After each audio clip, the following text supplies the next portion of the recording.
네, 안녕하세요. 네, 정치 담당하는 김현중이라고 하고요.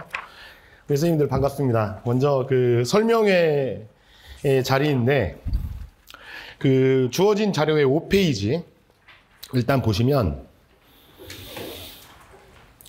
그 출제 경향이라고 했을 때 그 뭐 정치학이라고 하는 학문 자체를 여러 가지 좀 분과 영역으로 좀 나눠 본다면 정치 사상 과정론 민주주의 정부 형태 그래서 제가 분류를 했을 때 7가지 정도가 있는데 보시면 제일 많이 출제가 된 영역이 뭐예요? 과정론이죠, 과정론. 그래서 과정론의 제일 뒤에 보시면 그러니까 그 밑줄 쳐 있는 게 이번 2024년도 따끈따끈한 최신 기출이라고 보시면 되겠고요. 그래서 이번에는 선거는 안 나왔네요. 그래서 이번에 우리 선생님들 그 시험 보러 시험장 제가 응원하러 경기도에 갔었는데 아침에 되게 추웠어요.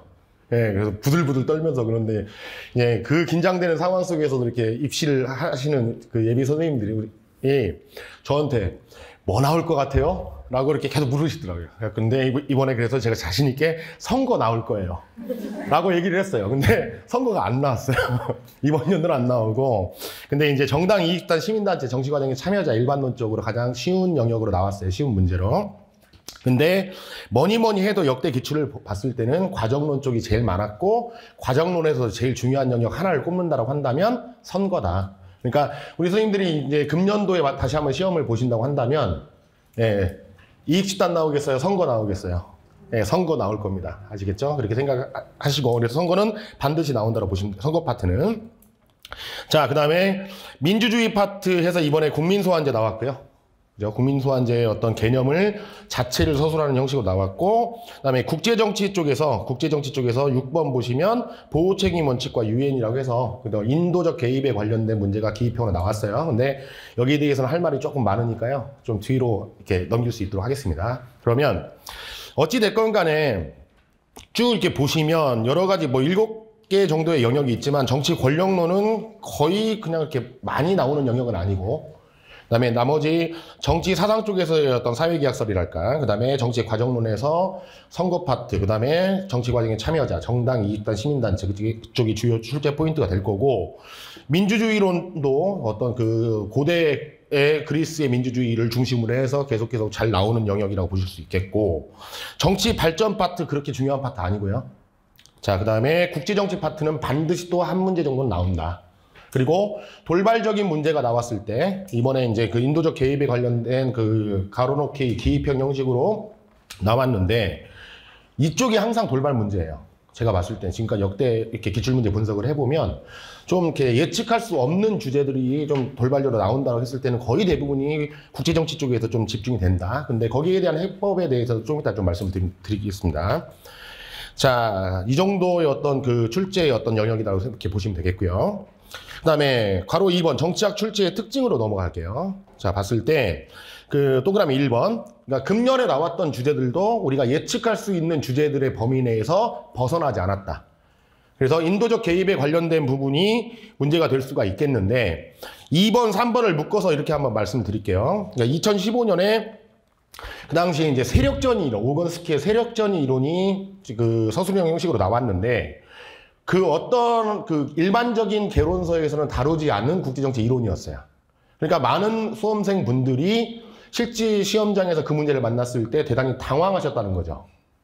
그래서 이거를 어떻게 답안을 작성했는지조차를 모르겠다. 이제 나중에 시험 끝나고 저하고 피드백을 하는 과정에서 그렇게 말씀을 하셨는데 그다음에 자료를 다시 한번 보시면 이제 3번 비정부 기구의 평가 기준에 관련된 기입형 문제 2017년도 나왔던 거. 그다음에 이번에 보호책임 원칙 관련한 인도적 개입이라고 하는 용어 쓰는 거. 그죠? 이런 문제들은 어떻게 보면 아까 말씀드렸던 돌발 형식의 문제다.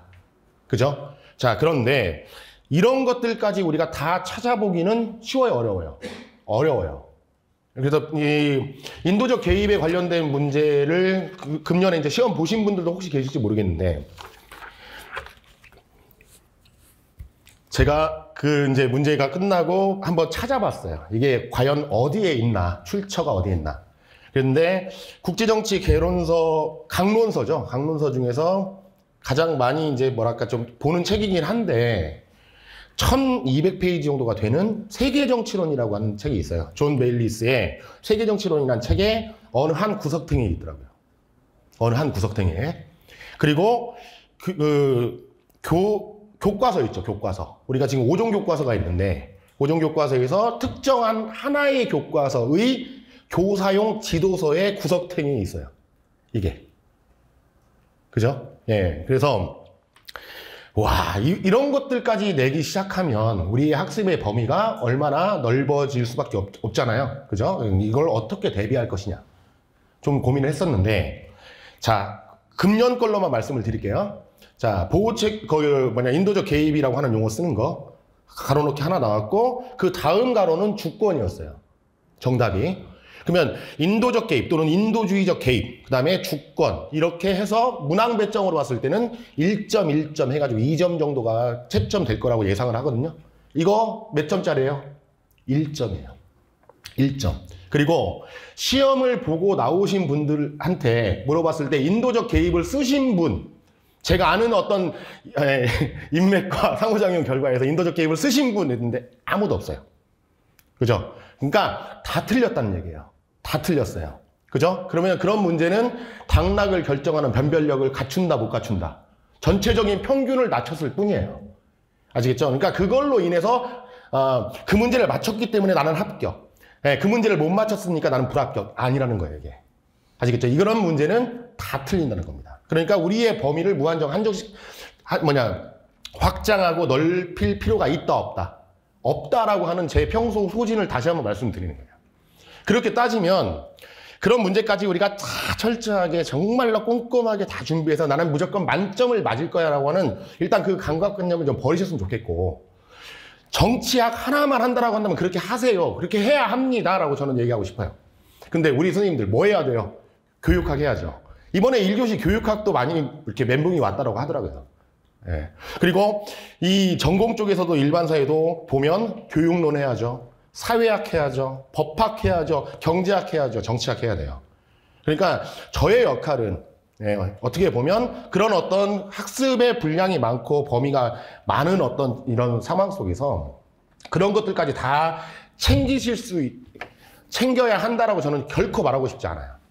아시겠죠? 그런 것들이 나오게 된다면 오히려 담대하게, 그죠? 나 틀릴 수 있어. 이거 괜찮아. 그 대신, 일반적인 것들, 평이한 것들, 예측할 수 있었던 것들, 중요하다라고 강조해 왔던 것들을 정확하게 잘 쓰시고 거기에서 감점당하지 않는 것. 그것이 바로 합격의 지름길이다. 아시겠죠? 자, 그래서 다음 페이지 6페이지 보시면 공부 방법이라고 했을 때 먼저 우리는 교사가 돼야 되기 때문에, 그죠? 그 시험의 성격을 봤을 때 교과의 기본 내용을 정리하자. 그러면 고등교과 내용에서 지금 현재 교육과정에서는 우리가 정치학이라고 하는 건 정치와 법이라고 하는 어떤 교과 내용의 절반 정도를 차지하고 있는데, 그러면 어느 정도 교과서의 내용은 기본적으로 습득을 하셔야 되겠죠. 아시겠죠? 그래서 제가 여기는 메모가 안 돼 있는데 출판사를 한번 불러드릴게요. 5종 교과서거든요. 지금 현재 5종. 금성 출판사, 금성 하나가, 그다음에 비상, 천재교육, 미래엔, 지약사 해가지고 5개예요. 그래서 구하실 수 있으면 많이 구하실 수 있으면 더 좋겠지만, 근데 어떻게 그 5종을 다 사요, 그죠? 그다음에 거기 다 이렇게 본다라고 해서 또 효율성이 높아지는 것도 아니고, 그래서 기본적으로 교과서는 하나 정도는 갖고 계시는 게, 그렇게 해서 이 교육과정과 내 학습이 얼마나 연계가 되어 있는지를 확인하시는, 그렇게 해서 하셨으면 좋겠어요. 그다음에 교사용 지도서 같은 경우는 구하기 쉽지 않잖아요, 교수님들. 아시겠죠? 네. 일단 그렇게 말씀을 좀 드리고, 두 번째 동그라미 2번 기출문제 분석인데, 이 임용시험이라고 하는 어떤 시험 자체가 교육과정 속에서만 나오면 수능시험의 성격이겠죠. 어떻게 보면. 근데 그 수능시험을 아우르는 교육과정을 우리가 실질적으로 교육해야 되는 교사를 양성하는 시험이기 때문에 실질적으로는 개론서의 수준, 교과서의 수준을 넘은 개론서의 수준의 지식을 요구해요. 근데 그 개론서라고 하는 것도 저 밑에 이제 나와 있긴 하지만, 추천도서 나와 있긴 하지만 상당히 하나의 책으로 정리할 수 있는 그렇게 말씀을 못 드리거든요. 따라서 이 방대한 정치학이라고 하는 학문 속에서 우리가 학습의 범위를 어떻게 한정을 할 것이냐. 자, 정할 것이냐라고 했을 때 기준이 될 수 있는 건 기출문제일 수밖에 없는 거고. 아시겠죠? 그래서 그 기출문제는 정확하게 확인하시는 게 되게 중요하다라는 말씀 드릴게요. 자, 그러면 기출문제를 통해서 아하, 여기까지는 학습이 돼야 돼. 예, 그래서 기출문제 다뤘던 내용을 보시고, 그 다음에, 이런 것들이 방금 제가 말씀드렸던 것처럼 선거 파트가 이번에는 안 나왔어. 과거에는 많이 나왔는데, 금년에는 안 나왔어. 그러면 내년에는 선거 파트가 나올 가능성이 높다. 이런 식으로 또 예측도 될 수 있는 부분이기도 하고요. 아시겠죠? 이렇게 생각하시면 되겠습니다. 그 다음에 세 번째, 주요 개론서 정리다.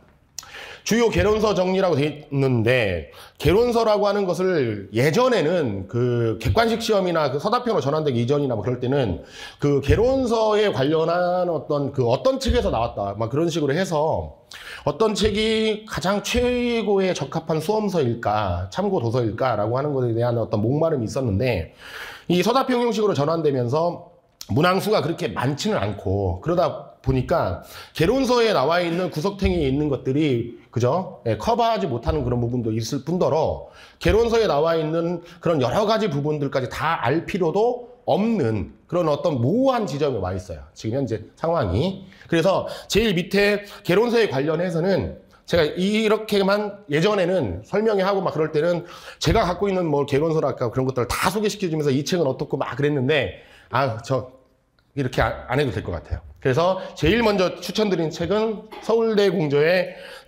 박영사 출판사에 나온 정치학의 이해. 개정판으로 준비하시는 게 좋을 것 같아요.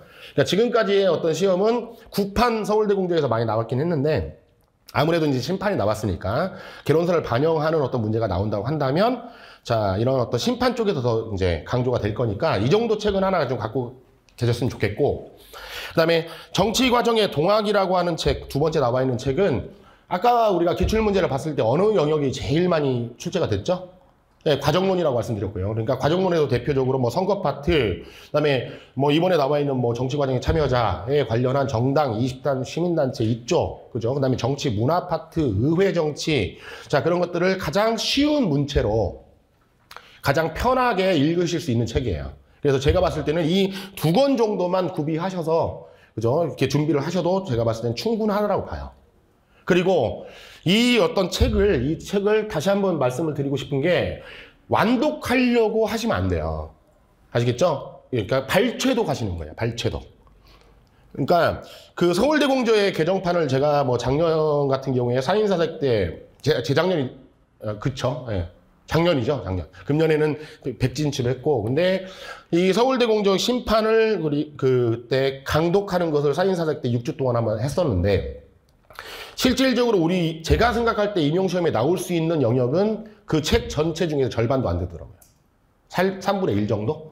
밖에 안 돼요. 근데 그거를 처음부터 1페이지부터 뭐 끝까지 뭐 5, 600페이지라고 한다면 그거를 쭉쭉쭉쭉 읽으실 필요가 없다. 아시겠죠? 그래서 뭐 제 집중반 강의나 했던 어떤 그 학습의 진도가 나가면 그 부분에 한해서만 책을 한번 찾아보시면서 이렇게 어떤 게 서술이 돼 있구나 확인하시고 그렇게 손때를 묻히시는 용도로 활용하시면 좋을 것 같아요. 아시겠죠? 그래서 제가 이제 그 교재에 관련해서 집중반 교재에 관련해서 이렇게 하려고 지금 계획하고 있는데, 정치 집중반 같은 경우는 이제 3, 4월에 시작을 해요. 1, 2월 달은 교육론하고 법학하고 그다음에 경제학이 출발을 하고, 그다음에 이제 3, 4월 달에 사회문화하고 정치학을 하는데, 기출문제가 제가 중요하다고 생각을 해서 정치 집중반 교재에 그 모든 지금까지 나왔던 옛날식 그 객관식 문제부터 모든 기출문제를 다 넣어놨거든요. 근데 이게 제가 생각할 때는 좀 비효율적이더라고요. 책의 분량도 좀 많아지고, 그렇게 해서 그래서 과감히 제가 좀 선별을 해가지고 기출문제 중에서도 서답 형식으로 전환된 이후의 문제들, 그리고 그 이전 것들 중에서는 꼭 풀어봐야 되는 좋은 문제들만 좀 제가 엄선을 하려고요. 그리고 나머지 문제들, 그런 기출문제들 중에서 빠진 것들은 기출문제 분석 우리가 5월 달부터 시작하는 과정에서 그런 것들은 모두 다 다룰 수 있도록 해서. 그러니까 안 다루겠다는 건 아니고요. 그러니까 집중반 때는 정말로 중요한 것들만, 핵심적인 것들만 먼저 다루고, 그렇게 좀 진행을 하고 이번에 조금 그런 내용을 반영할 생각이에요. 그 다음에 두 번째, 그 집중반 교재에 그러면 이제 옛날식 문제들이랄까 그런 것들이 약간 빠지겠죠? 그러면 나머지 부분들을 어떻게 할 거냐면, 우리 선생님들이 아까 인도적 개입이나 아까 그런 것들이 교사용 지도서의 한 구절에 있었다는 말씀 제가 아까 드렸잖아요. 예, 그래서 이번에 제가 다 한번 뒤져보려고요. 5종 교과서를, 그죠? 교사용 지도서까지 해서 이거는 필터링 해갖고 나와 안 나와. 이렇게 제가 제 스스로가 막 재단하고 검열하고 막 그렇게 해가지고 막 그랬는데 웬만한 것들은 한번 지도서에 나온 내용 같은 경우에는 다 교재에 넣어보려고요.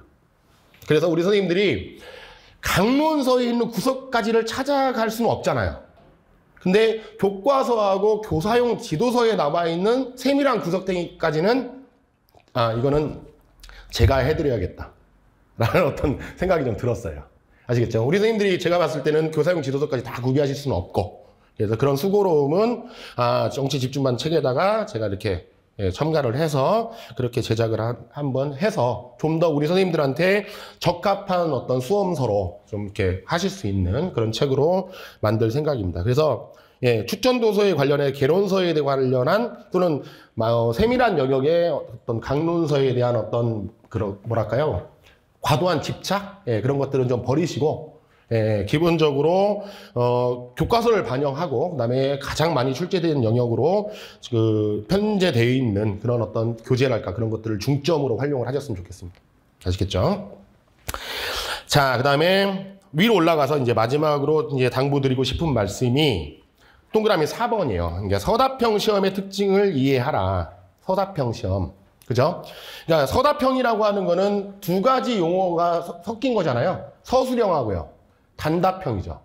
서술형하고 단답형. 그러면 예를 들어서 금년에 나왔던 문제 중에서 아까 말씀드린 것처럼 인도적 개입, 그다음에 가로에 들어갈 단어, 그다음에 주권이라고 하는 용어 쓰는 거, 그죠? 그랬다고 한다면 그 용어를 쓰는 것이 일단은 어떤 그 채점 요소가 될 거고, 그다음에 유엔에서 안전보장이사회에 상임이사국이 있고 비상임이사국이 있는데 의결 과정에서의 어떤 공통점과 차이점에 대해 서술하라. 그러면 그게 이제 총해서 4점짜리로 배점이 됐다고 한다면, 그러면 그 용어 두 개를 쓰는 거하고 그걸 서술하는 것이 충족이 되느냐로 4점 배점해가지고 채점을 하잖아요.